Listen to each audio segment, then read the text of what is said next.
जय गुरु जी। संगत जी जब हम गुरु जी के साथ जुड़ जाते हैं, जब हमें गुरु जी अपने चरण कमल में स्थान दे देते हैं, तब जो भी नेक कारज हमसे होते हैं वो गुरु जी ही हमसे कराते हैं।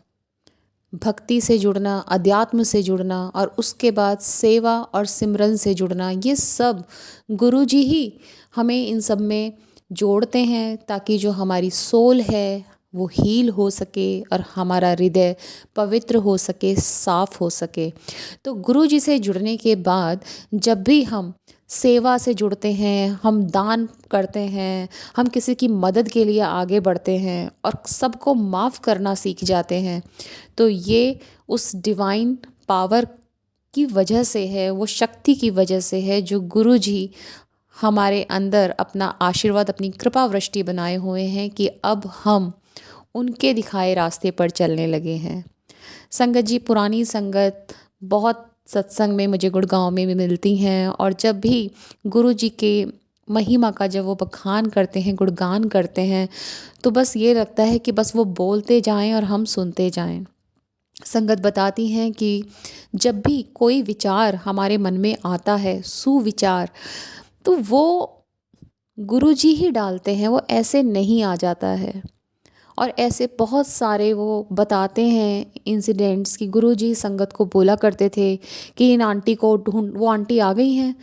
तो संगत कभी गुरु जी को ये नहीं कह सकती थी कि नहीं आई है, या मुझे नहीं दिख रही है, या मैं ढूंढने गया था वो मुझे नहीं मिली। गुरु का हुक्म है, हम कभी नहीं बोल सकते कि नहीं दिख रही हैं, क्योंकि वो किस तरह से उन्हें वो आंटी को अगर वो पूछ रहे हैं तो पता नहीं वो किस तरह से उनका कल्याण कर रहे हैं और उन्हें वो दिख रही हैं।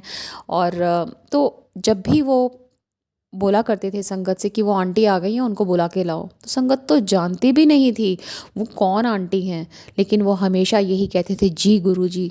और वो मन में सोच रहे होते थे कि यार हमें तो पता नहीं है ये आंटी हैं कौन, दिखती कैसी हैं, कहाँ से लाएं, तो वो इधर उधर चक्कर काटते रहते थे। फिर गुरु जी उन्हें बुलाते, क्या आंटी मिली? हाँ जी गुरु जी, अभी ढूंढ के लाता हूँ। गुरु जी को पता होता था कि संगत को नहीं पता है कि कंजरा तुझे पता तो है नहीं आंटी कैसी दिखती है। फिर वही उन आंटी को कैसे भी करके उनके सामने लेकर आ जाते थे, और तब संगत उन आंटी से पूछती क्या आप वो आंटी हैं? वो कहती हाँ कि गुरुजी बुला रहे हैं। तो काम भी गुरुजी ही देते हैं, रास्ते भी गुरुजी ही बनाते हैं, और हम अपनी मंजिल तक पहुंचते चले जाते हैं। संसार में हम आए हैं तो हम स्वयं खुद कुछ नहीं कर रहे हैं, सब कुछ लिखा जा चुका है और हम उस पे चल रहे हैं बस। तो गुरुजी हमेशा कहते थे कि मुझे ढूंढने की कोई भी लोड नहीं है, इधर उधर मत भटको, भगवान तुम्हारे हृदय में है। और संगत जी, ऐसे ना बहुत सारे शिव मंत्र हैं, अगर हम उन्हें ध्यान से पढ़ेंगे, उनका मतलब समझेंगे, तो उसमें साफ लिखा है कि नाभि से 10 उंगल ऊपर मैं वास करता हूँ तुम्हारे शरीर में, और वो है हमारा हृदय। लेकिन गुरुजी कहते हैं कि तभी तुम वो मुझे वहाँ बैठे देख पाओगे जब वो साफ होगा। और उस हृदय को साफ करने के लिए अध्यात्म की जो औषधि है, जो नाम जप की औषधि है, जो सिमरन की औषधि है, जो गुरबानी गुरुजी हमें देते हैं, हमें शुद्ध करने के लिए, हमारी आत्मा को पवित्र करने के लिए, वो बहुत ज़रूरी है। और जैसे जैसे हम नाम जपते रहते हैं, सिमरन से जुड़ते हैं, हमारा हृदय पवित्र होने लगता है, और तब गुरुजी हमें अपने अंदर ही दिखाई देते हैं। एक बार गुरु मिल जाएं तो फिर हमें कुछ और पाने की इच्छा रहती भी नहीं है। सब कारज वही हमारे संभालते हैं और वही करते हैं।